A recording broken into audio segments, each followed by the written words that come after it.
Cut panel to the desired length. Position panel in place. Apply joint mortar. Vertical installation, tilting of panel.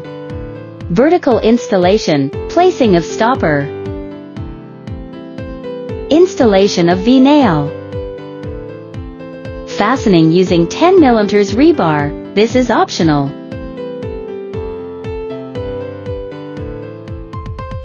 Horizontal installation, manual lifting or using a chain block. Fastening with V-nail. All gaps fill with bedding adhesive.